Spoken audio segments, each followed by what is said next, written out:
안녕하세요. 황뜰의 봄입니다. 오늘 소개해드릴 책은 위저드 베이커리입니다. 주인공은 제가 요약해드리기도 심할 정도의 학대를 받으면서 큽니다. 이 아이의 잘못은 하나도 없는데 모두들 너 때문이야. 다 너 잘못이야. 너 때문에 너희 엄마가 돌아가신 거야. 이런 환경에서 자랍니다. 이 책에서 결말은 위저드 베이커리의 점장에게서 받은 시간을 돌릴 수 있는 쿠키를 먹은 경우와 안 먹은 경우의 두 가지 결말을 보여줍니다. 저는 쿠키를 꼭 먹었으면 하는 제 바람으로 쿠키 먹은 결말을 전해드리겠습니다. 아파트 마을버스 정류장 근처에 24시간 영업하는 제과점이 있다. 그곳은 빵을 무척 많이 만드는 편이다. 가게 앞을 지날 때마다 밀가루가 공기 속에 감돌다 코끝을 간지리고 설탕 입자가 혀끝에 녹아들었다. 밤샘 영업이나 가게 규모에 비해 터무니없는 대량 생산, 황당한 특징은 한두 가지가 아니다. 점장은 입만 열지 않으면 모종의 신비감과 함께 수사하면서도 전문가나 장인다운 지성미가 넘쳐 보이는 사람, 나는 그런 사람이라고만 생각했다. 내가 말을 더듬기 시작한 것은 4년 전부터다. 눈앞에 글이 없으면 예, 아니오 수준의 간단한 대답도 명쾌하게 하지 못한다. 제과점 남자와 나의 공통점은 입만 다물고 있으면 아무도 눈치채지 못한다는 거였다. 우리 둘 다 몸속 어딘가 나사가 하나씩 풀려 있다는 걸. 그런 이유 때문에 나는 그에게 호기심 내지는 동질감이 생겼다. 나의 새엄마 배 선생과 그의 8살 난 딸이 우리 집에 왔을 때 내 나이는 10살. 현실과 동화를 구분할 수 있는 가장 적절한 나이였다. 내가 중학생이 되자 배 선생의 요구사항은 점점 가짓수가 늘어났다. 다 큰 게 언제까지 내게 빨래를 맡길 작정이니? 저녁을 먹었으면 밥값 좀 하지?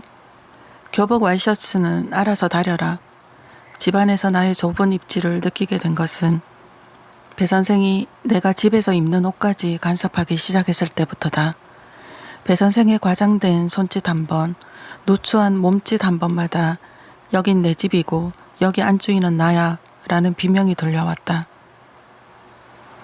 대체로 자정이나 되어야 들어오는 아버지는 이 사실을 알 수 없었다. 아버지, 그건 아세요?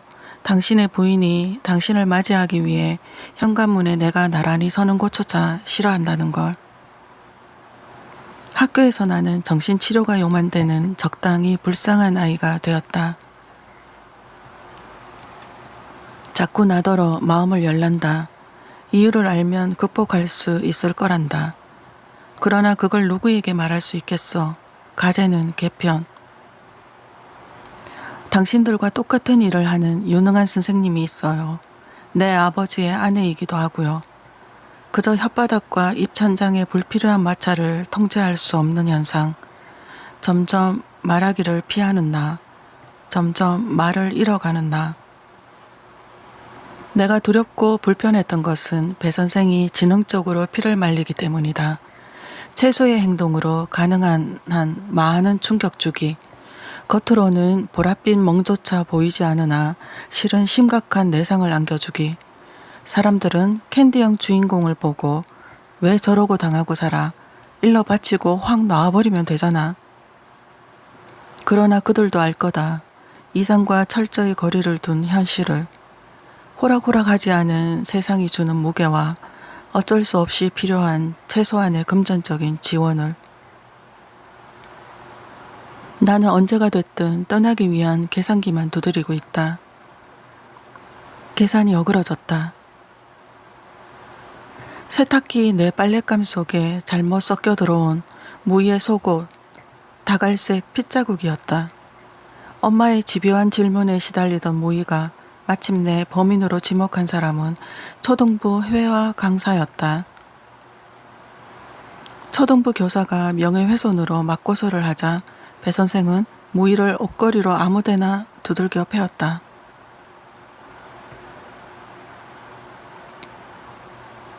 무늬는 고통스러운 순간을 벗어나고 싶은 마음에 순간적으로 곁에 있는 아무나인 나를 범인으로 지목했다. 멱살을 감아 지어오는 배 선생을 떠다밀고 뛰쳐나갔다. 그들이 쫓아온다. 난 빵집으로 도망쳤다. 그는 나를 오븐 속으로 숨겨줬다. 그날 빵집 오븐 속으로 들어오던 날 밤, 이리로 들어가면 영화에서 본 적 있는 옷장 너머 세계의 나니아 같은 데가 나오는 건가? 손을 내밀어 앞을 더듬었다. 깊이를 청량할 수 없는 허공, 대신 무언가 단단한 유리 표면 같은 것이 손에 닿았다. 그것을 밀자 제가 전보다 20배쯤 넓어 보이는 원룸형의 방이 나왔다. 호화로운 침대, 모니터, 책장, 높은 천장, 한순간 숨죽일 만큼 수많은 별자리들이 분명 인공으로 조형한 천체일 텐데 어째서 저렇게 자연스러운 빛이 나는 건지. 오른쪽 벽면은 벽난로가 있었고 그야말로 마법사의 집에 왔다는 실감이 들었다. 격렬한 호기심에 나도 모르게 원목 서랍장의 고리에 손을 대자 푸른색 새가 날아와 날개로 손을 찍는 것이다. 파랑새가 어딘지 모르게 나디가 보였다. 배 부분은 주황색, 어깨 부분은 파란색이었는데 이 색은 낮에 계산대를 지키는 여자애가 입는 옷 색깔과 같았다. 네가 바로 그 애구나. 파랑새에게 긁힌 손등을 그는 치료해줬다. 약품이 묻은 탈지면을 손등에 올리자 열감이 가시고 손등은 깨끗해졌다. 나는 이제 여기서 더 이상 어떤 일이 일어나도 놀라지 않을 준비가 되어 있었다. 그는 내게 초극세사 차렵이불과 약병 2개를 주었다. 거기 투명한 약은 잠 오는 약이고 보라색은 좋은 꿈을 꾸게 해주는 거야. 너 홈페이지 좀 만질 줄 알아? 그렇게 해서 나는 그곳에 머무는 동안 위저드베이커리닷컴의 홈페이지를 관리하게 되었다. 가게에 진열되어 있는 빵들은 진짜 빵이지만 그와 똑같이 생겼지만 여러 가지 사악하거나 악취미적인 재료가 들어간 빵들은 잘 포장돼서 원하는 사람들에게 택배로 보내졌다. 각각의 빵에는 재료 일부에 대한 소개가 있고 자신 또는 타인이 먹었을 때의 효과가 명시되어 있었다. 모든 마법은 자기에게 그 대가가 돌아오는 것을 전제로 합니다. 자신의 행위로 인한 결과를 책임질 수 있는 분만 회원가입하시기 바랍니다. 이건 뭐 이용을 하라는 것인지 말라는 것인지. 나는 점심시간마다 2시간쯤은 오븐 속의 방에서 나와 파랑새와 함께 계산대에 나와 앉아있곤 했다. 파랑새는 낮 동안 인간이었다가 해가 지면 새 모습으로 돌아간다. 지금은 조금만 더 이들을 들여다보고 싶은 마음이 컸다. 그가 굽는 빵의 결마다 사람들의 어떤 욕망이 배어 있는지, 그 위에 얹어놓은 잼마다 어떤 아기가 끈적하게 매달려 있는지, 점장은 때로는 한없이 어리석지만 그것밖에는 선택할 수 없는 남들의 바람을 이루어지게 도와주면서 정작 자기 자신은 소원이 없는 사람, 남들의 감사만 받아도 모자랄 마당에 단지 뒤틀린 결과 때문에 비난을 받아야 하는 사람. 불 꺼진 가게에서는 풍부하고 따뜻한 냄새만이 코끝을 간지렸다. 이렇게 감미로운 냄새로 가득 찬 공간이 실은 남을 돕기도 하지만 또 다른 누군가를 망가뜨리기도 하는 그 무엇을 만드는 공간이라는 사실에 점점 실감이 더해지고 있다. 위저드 베이커리닷컴에서 판매하는 물품 가운데 가장 수상쩍고 단 한 건의 주문도 들어오지 않았던 그것, 바로 타임 리와인더, 시간을 되갚는 쿠키. 이 쿠키는 반드시 한 입에 넣고 입속에서 부술 것, 또 쿠키 안에 종이를 꺼내어 시간을 확인한 뒤에는 다시 그것을 입에 넣어 혀끝에서 천천히 녹일 것. 이 쿠키의 가격은 더 오랜 과거로 되돌릴수록 가격이 올라가는 방식이다. 이 쿠키가 그렇게 비싼 이유는 사람이 쉽게 심심풀이 땅콩처럼 시간을 되감을 수 없게 하기 위한 것이었다. 부작용을 겪은 고객이 앙심을 품고 고발을 했다. 파랑새가 얘기했다. 우리가 경찰의 방문을 받으면 홈페이지 문 닫고 다른 곳에 가서 영업 재개해야 해. 점장은 나를 생각해서 혹시라도 경찰의 방문을 받게 되면 내가 곤란을 겪을까봐 미리 빼주려고 이제 집으로 돌아갈 때가 됐다고 알려줬다. 오븐 속에 숨어 있는 데에는 한계가 있다고. 이 오븐은 아무나 돌아올 수 없다고. 환영받지 못하는 자가 오븐 문을 밖에서 열면 3면이 막혀서 평범한 오븐이 되어버린다. 이들이 예고 없이 없어져 버리면 나는 영영 오븐 속에 갇혀있게 될지도 모른다. 아침에 날이 밝으면 돌아가야 한다. 처음 이곳에 뛰어들어왔을 때와 사정은 크게 달라지지 않았고 나는 아직 마음의 준비가 되지 않았다. 그런 고민을 하고 있는 사이 마지막 주문서가 출력됐다. 모델명 15에서 20세 사이 남자. 시간 내에 맞춰 만들 수 있을까? 그런데 어쩐지 낯익은 주소와 이름. 거기엔 내가 살던 집 주소와 배 선생의 이름이 적혀 있었다. 점장은 주문받은 대로 15에서 20세 사이 소년의 부두 인형을 만들었다. 실물이 옆에 있어서 그런지 소름 끼칠 만큼 닮은 얼굴을 빚어냈다. 파랑새는 완성품을 보고는 우뚝 멈추어 섰다. 나는 나의 복제품을 올려놓은 식탁 옆에 앉아 있었다. 이건 내가 직접 갖고 가서 전해줄게요. 점장은 고개를 끄덕이고는 제품을 조심스럽게 포장해 주었다. 배 선생은 정말로 이걸 사용하려고 샀나? 진심으로 밤마다 인형의 머리나 가슴에 핀을 꽂을 작정인가? 가게를 나올 때 점장은 타임 리와인더를 나에게 줬다.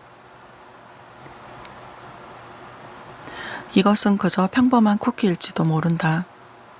먹기 전까지 안의 내용물을 확인할 수 없다. 그는 아무런 조건 없이 이걸 내게 주었다. 인연은 어떻게든 바꿀 수 있으나 운명은 돌이킬 수 없다고 그랬다. 엄마를 살아오게 할 수는 없다. 그러면 선택할 수 있는 시점은 배 선생을 만나기 이전이다. 어딘지 모르게 낯익은 얼굴이다. 전생에 알던 사람인가? 재혼클럽에 다녀온 할머니가 들이민 4대장의 사진 가운데 아버지가 한 장을 골랐다. 아이스크림을 먹고 있던 내게 아버지는 전신 사진을 슬쩍 들이밀었다. 너도 봐, 네 엄마가 되실지 모르는 분이니까. 나는 알 수 없는 어떤 힘에 이끌려 고개를 저었다. 아니, 나는 싫어요. 조심해, 잘 생각해. 누군가 경보를 보내고 있었다. 뼛속에서 뭔가 구조 신호를 보내듯이 찌릿찌릿하고 온몸의 세포가 비명을 지르고 뉴런이 촉수를 세우며 이 모든 게 나더러 막아, 막아 하고 외치는 것 같다. 길 건너편에 마을버스가 도착했다. 버스가 출발하자 가려져 있던 1층 빵집이 보였다. 푸른 옷을 입고 앞치마를 두른 여자애가 가게 앞을 쓸다가 미소를 지으며 손을 흔든다. 누구한테 하는 거지? 강렬한 인력, 그리움에 가까운 무엇. 버스가 출발했을 때 통제할 수 없이 눈물이 한 줄기 흘렀다. 이 눈물의 이유는 뭘까? 어쩌면 나는 오래전에 내 옆에 있었던 무언가를 잊어버린 채 살고 있는지 모른다. 나는 무엇을 잊어버리거나 놓고 온 걸까? 그 애는 내가 선택하지 않은 어느 평행 우주 속에 살고 있어서 나와 깊은 관계를 맺었던 아이일까? 버스가 탈탈거리는 바람에 눈 속에 고여있던 물기가 허공으로 흩어졌다. 그저 선택에 관한 이야기다. 틀릴 확률이 어쩌면 더 많은 때로는 어이없는 주사위 노름에 지배받기도 하는, 그래도 그 결과는 온전히 자신의 몫이다. 오늘 영상 여기까지입니다. 위저드 베이커리였습니다. 정세랑 작가님의 신간이 나왔습니다. 제목은 시선으로부터입니다. 주문을 해놨는데요. 도착하는 대로 제가 소개해 드리겠습니다. 오늘도 행복한 하루 되십시오. 감사합니다.